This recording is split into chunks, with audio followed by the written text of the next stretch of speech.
Mai te raki ki te uru, e ono te kaunga uri o ngā iwi o Taranaki ka whai tautoko i tētahi hōtaka kai hou.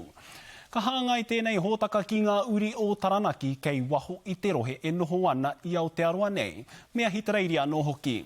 Ka whāngai hia rātau ki te mātauranga kai ora, kai tika no hoki.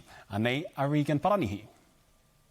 He puna kai hei whakaora i te puna tāngata. The tātai tangata ki te whenua is an opportunity to put the sovereignty back into kai.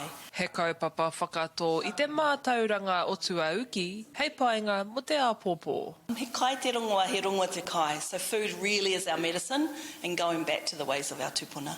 Hei tā te tohunga māra kai a Pounamu Skelton, ko te awhi ngā uri ki te whakatupu mai o rātau ake māra kai te kaupapa nui. Everyone will receive a pauaka, which has a wooden seed tray, which has been made specially, and then the workbook, which they can follow through, and then access to the online platform where a lot of the learnings will take place. Ko te oranga o te whenua, te oranga o tō tātou iwi.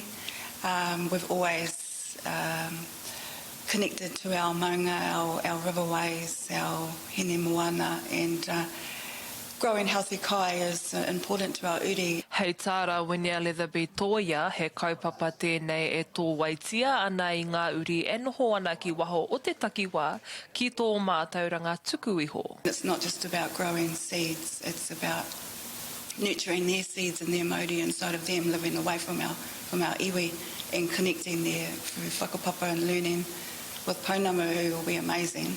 As you want to be able to feed yourself and your whānau.